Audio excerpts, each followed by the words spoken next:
최근 디올 신상품에 대한 중국인들의 비난이 갈수록 가관입니다. 더 가관은 중국인들의 주장이 문화를 존중하라, 문화 도둑은 최악의 범죄이다 라는 것입니다. 그들이 외치는 구호를 보면 정말 낯짝이 두껍다는 것에 충격을 받습니다. 한국 문화를 훔쳐가는 것뿐 아니라 전 세계 기술을 훔쳐가는 것으로 유명한 중국이 할 말이 아닙니다.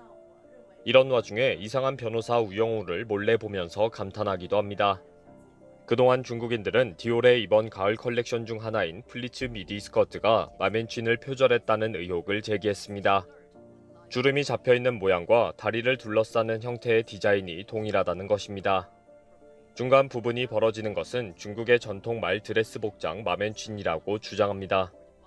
말 주름 치마라고 불리는 스타일의 이 치마는 송나라 때 처음 나왔고 양쪽에 모두 주름을 잡고 대칭을 이루며 가운데를 봉합하지 않는 것이 특징이라고 주장합니다. 명나라 당시에 완전히 주름이 접혀있는 치마가 나왔고 그 당시 그 치마가 보자기처럼 펼쳐진 중간 부분이 열려 있었다는 것입니다. 특히 디올이 제품을 소개하면서 중간 부분을 벌리고 치마를 접어 올린 모습이 명나라 당시의 치마와 동일한 형태라고 지적합니다. 웃기는 것은 이것이 옳고 틀리고는 다음 문제이고 중국인들이 디올을 문화 도둑으로 비난한다는 것입니다. 남의 나라의 문화를 훔치는 것은 최악의 범죄라는 식입니다. 중국 의류 디자이너들은 디올이 중국 문화를 도적질했다면서 영상을 올렸고 중국인들은 당장 특허 출원을 해야 한다. 세계인들은 중국 문화를 훔쳐가고 있다. 라며 흥분했습니다. 댓글 중에는 중국 문화 5,000년을 모두 특허 출원하면 세계인들은 아무것도 할 수 없다. 이것은 노골적인 문화 침탈이다. 중국의 문화를 훔쳐간 디올은 부끄러운 줄 알아야 한다. 당장 사과하라. 도저히 중국이 할 말이라고는 믿기지 않는 비난입니다. 유튜브에도 디올을 비난하는 중국인들의 영상이 쏟아지고 있습니다. 최근 일부 중국인은 한국인이 디자인했다. 내가 이 사실을 알고 있다. 라는 주장을 퍼뜨리고 있습니다. 분명히 디올 디자이너 중에 한국인이 있다. 이것을 이해하면 지금 상황이 잘 이해가 될 것 같다. 라고 주장하고 있습니다. 이런 주장에 대해 그럴 줄 알았다. 한국인은 중국 문화를 훔쳐가는 것의 전문가이다. 한국인뿐 아니라 모든 디올 디자이너들이 도둑놈들이다. 라는 반응을 보이고 있습니다. 명나라 치마를 한복이라고 부르면서 한복 문화를 훔쳐간 한국인이 결국 디올에서 사고를 쳤다고 주장하고 있습니다. 정확한 정보라고 하면서 여기에 한국인 디자이너가 총책임자이다 라는 식의 유언비어를 퍼뜨리고 있습니다. 이들은 이 치마가 중국의 한복의 한 종류라고 하면서 해시태그에 한복이라고 모두 적어두었습니다. 특히 디올이 해명을 하면서 이 치마 스타일은 한국의 한복에서 가지고 온 것이라고 설명을 했습니다. 디올은 한복의 컨셉이 이런 보자기로 다리를 감싸서 주름이 잡히는 것이다. 디올도 그동안 한복에서 착안한 디자인을 계속해왔다 라고 설명했습니다.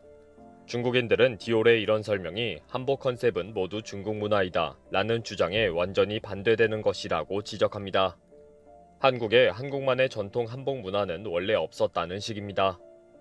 현지 시간으로 23일 토요일 파리 샹젤리제 거리에 있는 디올 플래그십 스토어 인근에서 50여 명의 중국 학생들이 디올의 중국 전통 의상 말얼굴 치마 표절에 항의하는 팻말을 들고 시위를 벌였습니다.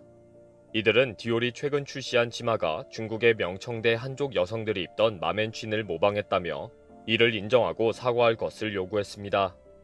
중국 전통 의상이다. 문화 도둑질 중단하라. 수천 년의 우리 문화를 이대로 빼앗길 수 없다. 등의 문구가 적힌 피켓을 들고 나왔습니다. 몇몇은 마맨퀸을 직접 입거나 들고서 디올이 표절을 인정하고 사과하지 않으면 계속 시위를 벌일 것이라고 말했습니다. 이날 시위 현장에는 해당 시위를 비판하는 맞불 시위도 벌어졌습니다. 10여 명의 시위대는 치마가 인권보다 중요하다는 팻말을 들고 유학생 시위대 앞에 선 것입니다. 중국 유학생 시위대 중 한 명이 맞불 시위자 한 명을 덮치며 몸싸움이 벌어지기도 했습니다. 이들은 베이징의 신장, 티베트 탄압에 항의한다. 중국은 위구르족 존중과 티베트인 문화 존중부터 해야 한다 라고 시위했습니다. 중국인들의 문화와 기술 도둑질은 상습범을 넘어서 공개적으로 활동하고 있습니다. 중국에서는 이상한 변호사 우영우를 정식으로 방송할 수가 없습니다. 오징어 게임뿐 아니라 그동안 인기 높았던 한국 영화와 드라마를 그동안 불법 유통해왔습니다. 한국 정부가 그동안 수차례 공식적으로 항의하고 이의 제기를 했지만 중국 정부는 몰래 보는 것을 일일이 확인할 수 없다며 방관해왔습니다. 중국에서는 이상한 변호사 위잉우, 특별한 변호사 위잉우라는 제목으로 유통되고 있습니다. 드라마를 본 소감이 현재에도 계속 올라오고 있습니다. 정말 나는 계속 울고 있다. 오늘 밤 방송이 기대된다. 이렇게 좋은 한국 드라마는 오랜만에 본다. 보는 내내 숨이 막힌다. 현재 중국 내 온라인 스트리밍 사이트에서 거의 대부분 시청할 수가 있습니다. 특히 우영우를 보면 마음의 상처와 슬픔과 외로움이 치유된다는 평가가 많습니다. 평점 사이트로 알려진 더우반에서도 이상한 변호사 우영우는 9.3이라는 상당히 높은 평가를 받고 있습니다. 더우반은 중국 안팎의 각종 영화와 드라마, 책에 관한 정보를 제공하고 이용자들이 라이프 스타일에 대해 의견을 나누는 플랫폼입니다. 넷플릭스 드라마 오징어 게임처럼 중국에서 정식으로 방영되지 않은 영화나 드라마의 정보도 다수 올라와서 좋은 영화와 드라마를 추천하는 역할을 하기도 합니다. 중국 SNS인 웨이보에 아예 공식 계정을 만들어서 중국인들이 서로 정보를 주고받고 있습니다. 특히 중국 내 최대 오픈마켓인 타오바오에는 우영우가 착용한 가방과 재킷의 불법 복제 상품이 활발하게 판매되고 있습니다. 우영우가 입었던 재킷과 가방, 치마, 열쇠고리 등이 인기를 끌면서 극중 장면과 함께 판매되고 있는 것입니다.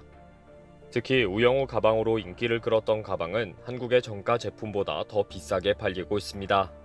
한국의 업체가 주문에 밀려있는 와중에 버젓이 불법 복제 상품을 팔아서 한국산으로 더 비싼 가격으로 파는 것입니다. 타오바오는 오징어 게임 짝퉁 상품으로 큰 인기를 끌어서 국제적으로 문제를 일으킨 적이 있습니다. 당시 수많은 한국 기업이 저작권 침해로 고발을 하고 항의를 했는데 눈 하나 깜짝하지 않고 불법 복제 상품 판매를 유통시키고 있는 것입니다.